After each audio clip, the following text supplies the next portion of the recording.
again, and welcome to the next part of my pig iron tutorial videos. Today we're going to be looking at Our Lady of Blessed Acceleration from Pig Iron's new release, Blues plus Power equals Destiny. Check it out.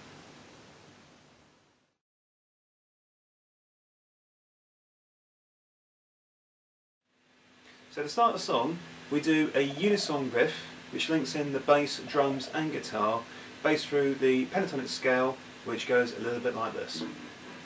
Rather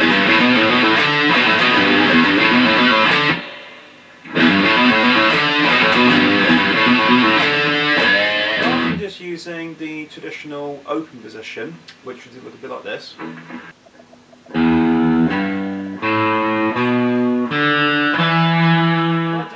just to kind of expand my stretch and get a little bit more control of the notes, I actually use the second position of my pentatonic, which is based on the 3rd fret, but incorporating the open strings from the original position. It should look a little bit like this.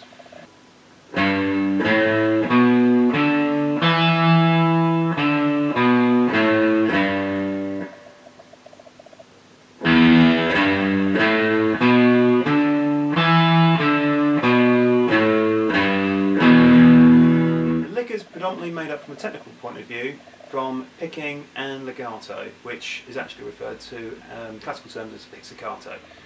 The best way to actually keep timing with this, because I'm playing in 16th notes and correlating with the metronome, is to actually pick in eighths. So even though the actual picking pattern will sound 1 and 2 and 3 and 4 and, because of the legato that you're throwing in, you're actually doubling the amount of notes you'll be hitting. So rather than hitting 2 notes per pulse, you'll be hitting 4 notes per pulse. Now here's a couple of examples at full speed with the actual metronome click.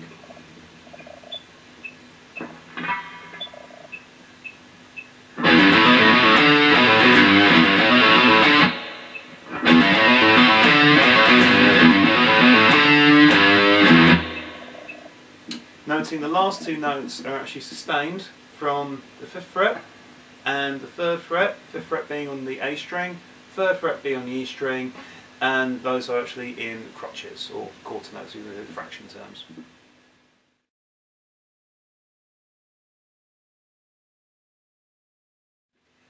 The main refrain is made up from the Mixolydian scale, which is the 5th mode within the major scale, and also denominates the name of the dominant chord, because obviously the dominant being the 5th interval, that's what it's actually made up. It's all notes in the Mixolydian scale.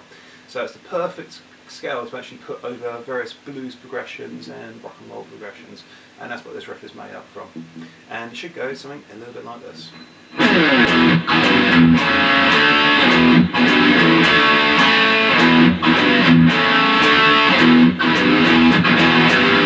Now in that riff, what I use is conventional rock and roll lines, just sort of semitone pulls, going from, let's say, the 3rd fret on the low E, and then going to, let's say, an open power chord. Very, very traditional standard rock fodder there. Now what I do before I actually transcend into the D is I actually play a C sharp before I then slide the shape in.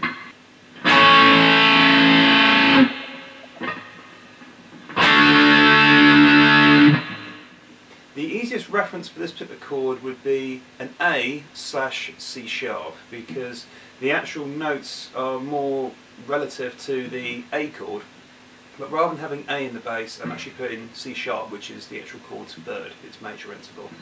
And I could actually play the riff a little bit like this if I was doing the straight power chords.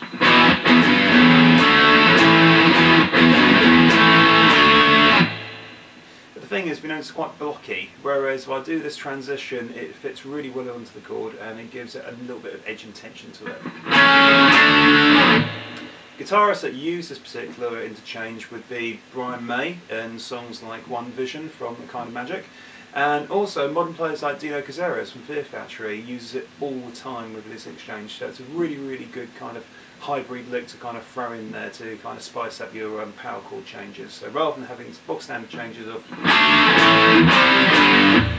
which you hear in countless punk records from, you know, when it all started to what you hear now, putting in that actual sliding interval is really, really cool. So it just gives it loads of edge and sounds really contemporary. So that's what I've thrown in there as well. And it fits perfectly with the Mixolydian. So yeah, that's why I use it.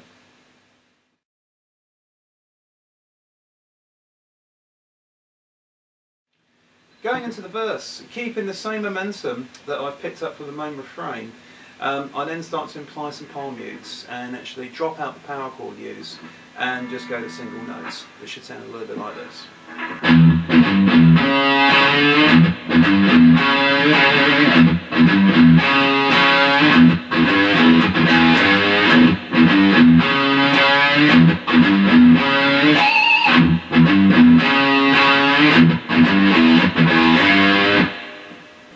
Now, intermittently through that riff, I start to use slurs in my bends, so rather than actually putting straight up, I really elongate those bends, make them sound quite sludgy, and also pinch harmonics in there as well. On the record, there's only really the one pinch harmonic here and so, but when I actually tend to play this live, I get a little bit carried away, and it gets very much into the Zap Wild and less so Tommy Victor territory. But it's good fun, and the key thing is with this riff is try and be as tasteful as you can, because the harmonics are meant to really pepper it up, it's not meant to saturate it, so just be careful on that one.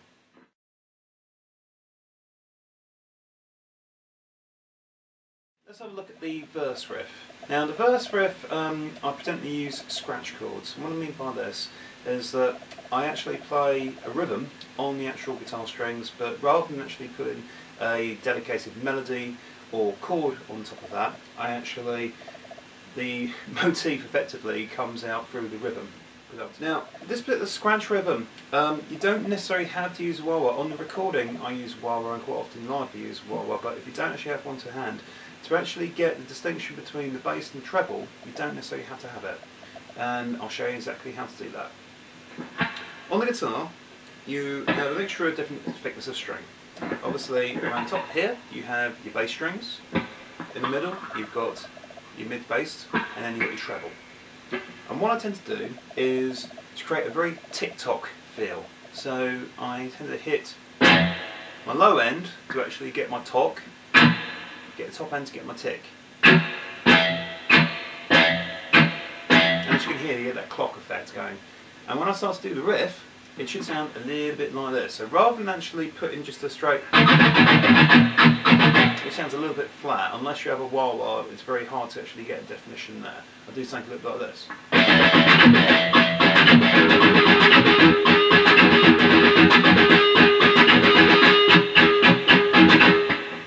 And that can give a really, really funky approach to that. Take in mind where you place your hands, you might get some implied harmonics, which you probably heard there. And for all those new metal fans out there, this happens all the time. Once again, referring to players like Rob Flynn for Machine Head, uses loads of ideas like this. But obviously try not to have the band sound too new metal. What I tend to do is find a fairly blunt approach to where I hold the actual guitar strings, which tends to be around that mid bass here, and then I imply the rhythm. And the inspiration for this comes very much from, let's say, listening to drummers and where they actually put their fills from the interaction of the bass drum and then the hi-hat and the snare. For the more trebly effect, that's more the snare hit. This would be more, let's say, the kick drum. And actually putting it against a metronome, which could replicate the hi-hat, you get some really, really cool little tricks.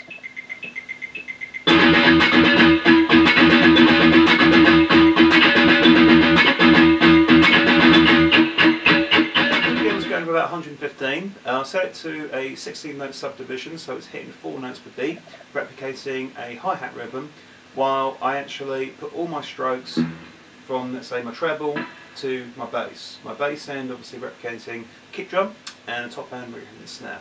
So that's a really, really cool way to actually practice a particular riff.